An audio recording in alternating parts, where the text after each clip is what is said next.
are, well, it has Asia in it. Do you have a microphone? Do you want to? Okay, good, just checking. And we got a lot of people who also come from stage work too. So I'm going to start, just because Usman, you are right next to me, that what you've also, I've seen your work in Chicago and everything, primarily first from stage, and I feel like you're now a recent Angelino kind of transplant. Being from stage, what have you noticed being thrust from kind of like, you know, the color blindness of that world that can be versus where we are cast in the reality of what we are sometimes? Sometimes, not always. I guess for me, you know, doing a lot of theater in cities like Chicago and New York, and then coming to Los Angeles and doing more television here, you know, I think theater has sort of embraced slightly more so the world of color-conscious casting, as opposed to color-blind casting. I like that. I don't necessarily feel like I even fully understand what we mean when we say color-blind casting. But being conscious of the fact that you're trying to create an environment, a world on stage that is representative of the environment you live in. You know, when I go and see a play that's set in New York City and it's about a bunch of friends who are living in Manhattan and they're all white, I find that highly problematic. So no one told you life was going right. this way. So very good. So I find that's incredibly problematic. And I could go on for a very long time, but I won't. But then now dealing with television or film, what have you seen? What's different? You get cast as like brown dude. I get cast as brown dude, but it's like, you know, a lot of them are very serious brown dudes, you know, who are either you know, like a terrorist or you know, a serious 7-Eleven owner because they're there. Or like you know, an ambassador at the best, right? Like recently I just played an ambassador, I had a great time, so I appreciate those. I don't get very many doctors, which is weird, right? You're too tall. I'm too tall. But, you know, I think it's, you know, for me it's really about who's creating the narrative, right? If the narrative is coming from a perspective of whose scope, whose gaze are we speaking through, even if they are making the attempts to diversify their cast, if the people writing the scripts, the people who are creating the work are still creating it from a perspective of white, male, empowered people, you're still going to have stories where those people are the most accurately cast, right? Luckily we have a full room of people who are creatives, writers, directors also, so hopefully we're speaking to the right group about trying to tell their story. Joy, you also come from theater. You've got a background in theater too. Are you on? Mic is on? Yes. Magic. So Yes. like, I mean, like, and obviously working in television, what have you seen? What is like, do you echo like what Usman says, kind of? Yes, you said it so articulately. He's smart. Yeah, he is, isn't he? Yeah, like my most recent experience with theater was I went to do a production of Our Town at Actors Theater of Louisville. Wow. And what was so amazing about that was just that the director called me up and said, "Do you want to come do this play?" And I had done it before. It's a beautiful play. There was no race, ethnicity, it was never an issue, it was never a question, and it was just such a quick move into the role without any explanation of any kind, and I found that to be this giant breath of fresh air, because I've been very lucky in this town, casting-wise, but to have that reminder that in the theater world there can be just this very quick jump to, well, you're in the role, you're right for the role, so play the role. Like, there doesn't have to be any explanation, there never was. My husband in the play was white, we had 2 Asian kids, there were black people, there was a guy in a wheelchair. Like, the play was so beautifully thought out in a way that was representative with lots of folks, but that was not heavy-handed. Do you think we're starting to see that in TV and film now? Like, we're like, it's not even, we're seeing interracial couples and commercials, and there's gay no couples. explanations. Yeah, it's just there. Thank God, yeah, and I've been dreaming for the day when things are just taken for granted like that. Right. There doesn't have to be this very special context for it. Oh yeah, a very special episode, Yeah. Facts of Life. Right, Judy's got a white boyfriend. You know, Yeah. perspective, because you've gotten to kind of go between, you know, your awesome arc on Veep, as well as your movie career, but like, now how is it feeling like to spearhead the show? And I know that, and I want to thank Randall, because he's also been bothered by us a lot lately, because, and his wife and kid are at home, but like, we appreciate you doing and you and Lucille doing the tour for the show. So, As a representative for all Asians now on television, yours is the only voice that matters, that we can only listen to. Do you feel that pressure, by the way? Yeah. Do you feel it right now? It's like, yeah, because I'm like, I'm you know. I'm you.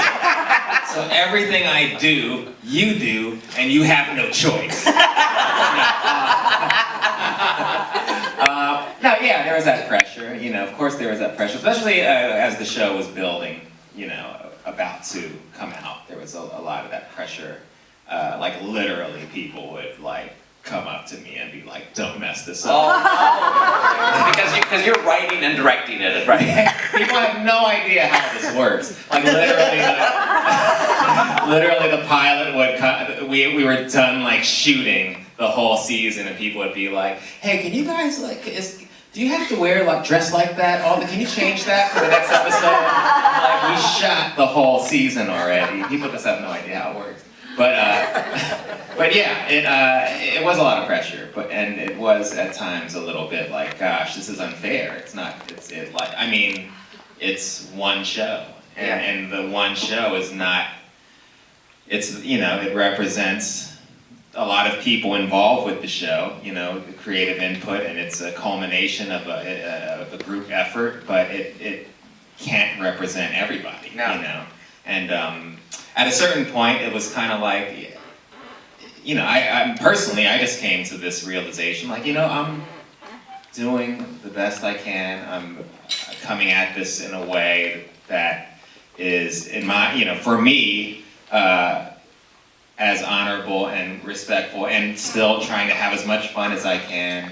And if that's not good enough for people, who cares? Right. You know, I'm just gonna do me. The show's just gonna do itself, and if it doesn't please people, that's fine. You know. My friend, I think, well, I want to give kudos, sometimes we don't always do, to like the network or a media conglomerate corporation, but ABC did put three shows with primarily people of color, between Blackish, Fresh Off the Boat, and Christella.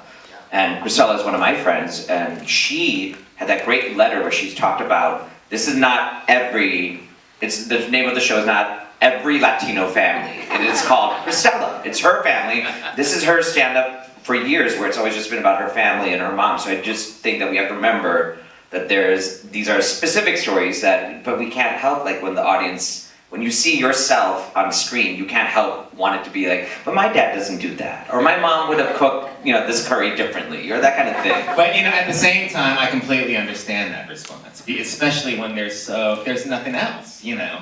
So, like, you want to have, I mean, just the eagerness to have something that's out there representing you in a positive way. That's like a, you know, that pressure, I totally understand it, you know, but it is unfair, and hopefully the success of a show like ours leads to more shows like ours and different from ours, you know, and then more kind of wider spectrum of people can be represented. It's not one dimensional, it's all over the place.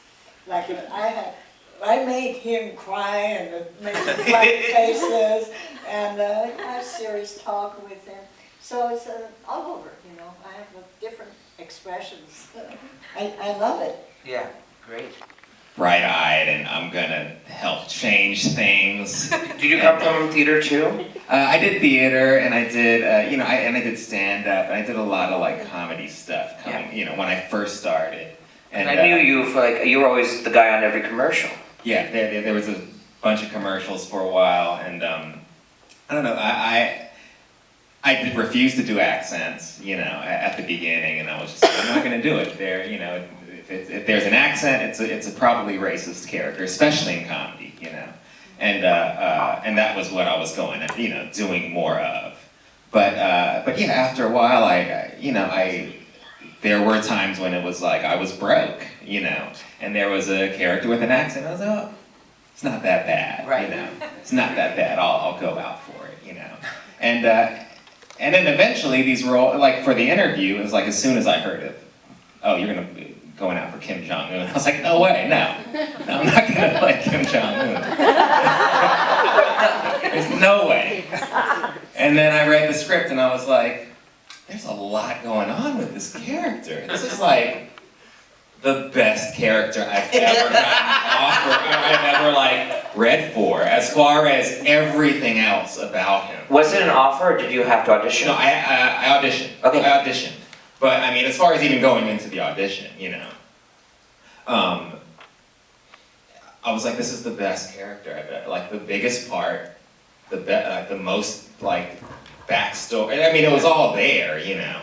And I was like, I have to do this. This is like, this is what I want to do, you know. But Randall, you're having a great moment in your career right now, which we all get to watch, because we get to see you play so many different things right now. We get to see you be like the war vet hero politician in Veep on the same week than when you're doing your 90s family show. Yeah. But you're like, that's at least, I mean, that's so great that you get to show both sides. That like, okay, it's not just this is the only thing he can do. Yeah, and you know, for me, I feel like, and I think this is the case for a lot of kind of, I mean, in my head, I'm just a working actor. Like, I've been that for, like, it's just on the ground, just, you know, just grinding away. And I feel like for it to be an Asian American working actor, it helps to, when you're not a star, you know, it helps to be able to play a lot of things. Right. Because if you're kind of one thing,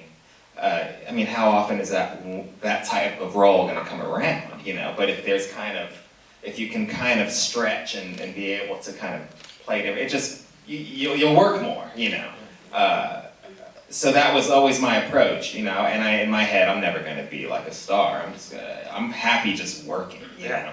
And I feel like that's kind of served me well now, especially, because I am kind of I'm being allowed to play these different types of roles, you know, but that, you know, 13, 14 years of just kind of struggling and just getting work whenever I can, you know, that kind of brought me here, and I think in a good way, you know, in a fulfilling way. Is more enjoyable, or which one is like more, again, pressure? I always have this idea of like, what is the heavier weight? It doesn't make any difference to me. Uh-huh. It's just a part. And film, television's the same. Especially, I never had big parts anyway. So whatever there is, I go for it. Has it been fun being on Fresh Off the Boat to have such a recurring character? Yes, where it's basically a regular, It you is know? the easiest one for me because I speak Chinese. But still, somebody's picking on my Chinese. Really? Yeah. And they were giving me on the cell phone, say how to speak. So a lot of times I lose my tunes because I have to speak the way it's written for me. Right. And I was born with Chinese. I left China when I was 22. And then I speak Mandarin. And still, they want every word is correct. But still, it's So specific, It's really. easy for me. You know, I speak Chinese and only a couple of lines. It's not a big deal. So, and I never know what they write for me. It's always almost last minute. And then if I think that's the way it is, and then the director says different. So I just do differently. Are those kids are so cute? Are they cute in real life so too? cute. They're so They are hideous. Yeah. No! It's like up close. Oh my god. They're the sweetest. I just hosted East West Players Gala, and Randall was there, and they were feting the showrunners, Natasha Khan and Melvin Marr. And I remember Melvin also, I think, had talked about like how they only watched tennis from Michael Chang. Is that everyone? Did we all just do that? You know, the two young kids, right? They look very much like two brothers. My agent, he's here, said, are they twins? Are they twins? I said, one is taller, one is smaller, and the one is half Chinese. Oh, really? Yeah. So you get maybe that joy that what we were talking about earlier about like best person got it. You know, it doesn't have to be. Yeah. They weren't. You have to be specific on this one. Yeah, that's true. Yeah. Leslie, what have you noticed? Have you